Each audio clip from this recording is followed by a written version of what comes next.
Bismillahirrahmanirrahim. Assalamualaikum warahmatullahi wabarakatuh. Perkenalkan, nama saya Rohana Salama dengan NIM D01210477, kelas Teknik Sipil E 2021. Saya dari kelompok 3. Di sini saya akan mempresentasikan sedikit tentang materi peraturan perundang-undangan terkait pengelolaan sumber daya air. Kita masuk di latar belakang, ada yang pertama itu peraturan yang bersumber dari agama. Nah, sebelum berbicara mengenai reformasi sumber daya air, perlu mempelajari peraturan yang berkaitan tentang lingkungan hidup. Dalam hal ini, peraturan terdiri atas 2 jenis, yaitu ada hukum-hukum Tuhan atau hukum Allah Subhanahu wa Ta'ala, dan yang kedua itu ada hukum pemerintah Indonesia. Nah, hukum-hukum Tuhan ini bersumber dari Al-Quran, di mana di dalam Al-Quran itu menjelaskan tentang manusia diciptakan di muka bumi ini sebagai khalifah atau pemimpin untuk memperbaiki tatanan menjadi lebih baik lagi. Nah, sedangkan hukum pemerintah Indonesia itu bersumber dari negara yang aturan-aturannya itu diatur dalam undang-undang. Dengan adanya barang yang diatur dan menemukan cara mengatur, manusia bisa mengembangkan tatanan kehidupan yang baik atau hayatan thayyiban. Nah, sesuai yang tertera dalam Al-Quran surah Luqman ayat 20 yang artinya, tidakkah engkau melihat bahwa Allah Subhanahu wa Ta'ala telah menundukkan segala apa yang ada di langit dan segala apa yang ada di bumi untuk kepentinganmu dan untuk menyempurnakan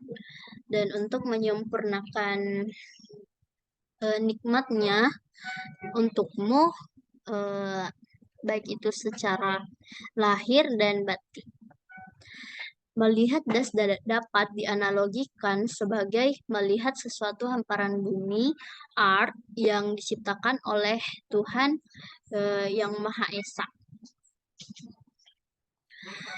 Manusia bisa menempatkan dan membagi-bagi setiap das menjadi kawasan lindung, kawasan penyangga, dan kawasan budidaya. Nah, yang dimaksud dari kawasan pelindung ini itu adalah kawasan lindung itu contohnya itu gunung. Gunung itu adalah kawasan lindung dengan hutannya. Nah, penyangganya itu ada peri-peri di pinggir hutan. Kemudian kawasan budidaya itu terletak di bawahnya yang dipergunakan untuk berkebun dan bertani. Nah, selanjutnya terkait khalifah dan amanah untuk menjaga kelestarian alam terdapat dalam Undang-Undang Nomor 45 Pasal 28 ayat 1 dan Pasal 5 ayat 1 Undang-Undang Nomor 23 Tahun 1997. Nah, sedang Undang-Undang Nomor 23 Tahun 1997 ini tentang pengelolaan lingkungan hidup menyebutkan bahwa setiap orang itu mempunyai kewajiban untuk memelihara kawasan lingkungan hidup serta mencegah dan menanggulangi pencemaran kerusakan lingkungan hidup. Nah, maksudnya di sini itu adalah jadi lingkungan hidup itu rumah kita bersama. Terus lingkungan yang terdiri dari sumber daya alam, sumber daya buatan, dan sumber daya manusia. Next. Dalam agama Islam itu dikenal pembagian kawasan hima dan harim. Ini dikutip dari Mangunjaya 2005 dalam Primantoro 2006.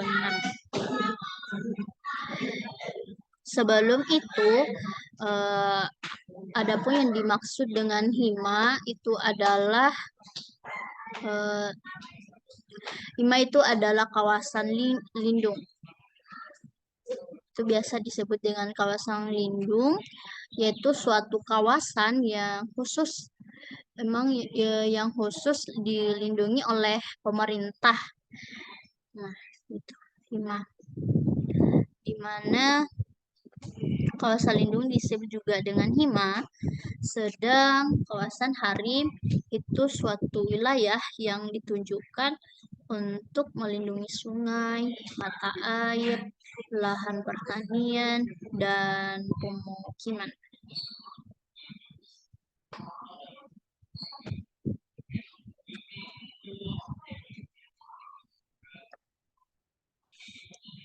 Peraturan yang bersumber dari negara. Sebelum kita masuk di peraturan yang bersumber dari negara, sebelumnya saya lupa untuk membahas kawasan.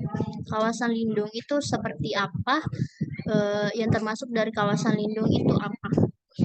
Nah, yang termasuk dari kawasan lindung itu contohnya adalah kawasan soka alam, kawasan pelestarian alam, ada hutan lindung, kawasan resapan air, kawasan rawan bencana, dan kawasan-kawasan yang lainnya.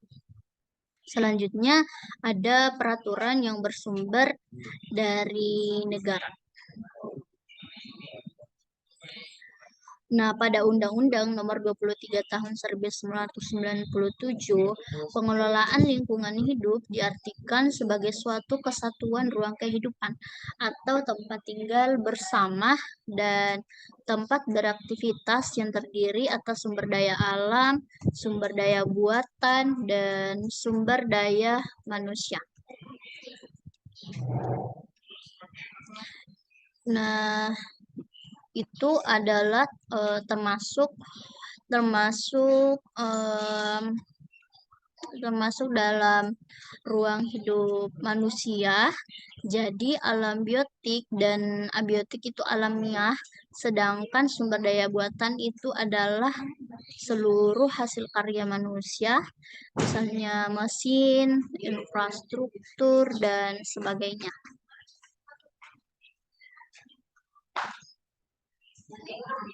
Beberapa perundang-undangan yang terkait dengan pengelolaan lingkungan hidup ialah Undang-Undang Nomor 23 Tahun 1997 dan Undang-Undang Nomor Tahun 24 Tahun 1992, di mana Undang-Undang Nomor 23 Tahun 1997 ini sudah dijelaskan sebelumnya.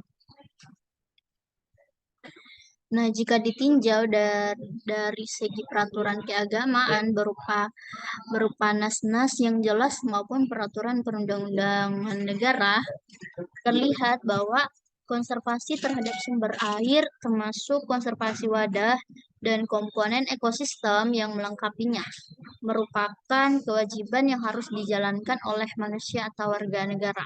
Namun, karena pemahaman peraturan yang terkait dengan upaya konservasi sumber daya air belum terjadi internalisasi secara massal, baik di dalam masyarakat maupun dinas-dinas terkait, hasilnya pun belum menunjukkan perubahan yang nyata. Reformasi konsep pengelolaan sumber daya air. Melihat kondisi real sumber daya air dan cara implementasi pengelolaan sumber daya air saat ini, maka dipandang mendesak untuk dilakukan reformasi atau perubahan yang cukup serius pengelolaan sumber daya air dengan konsep integralistik, sistematik, dan berbasis pada pendekatan ekohidraulik atau ekohidrologi. Nah, reformasi atau perubahan ini sumber daya air itu dilakukan pada 12 bidang yang selanjutnya akan dibahas secara mendetail pada bab berikutnya. Nah, berikut ini adalah adalah beberapa dari reformasi sumber daya air.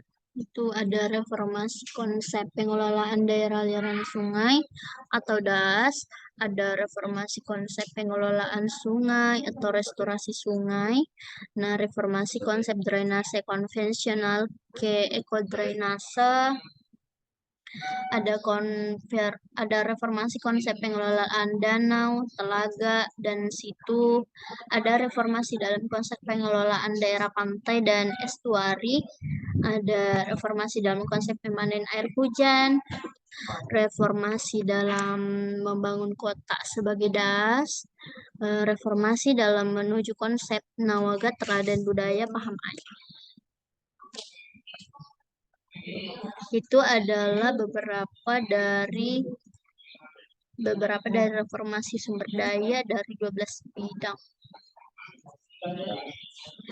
Sekian, terima kasih. Lebih dan kurangnya mohon dimaafkan. Wassalamualaikum warahmatullahi wabarakatuh.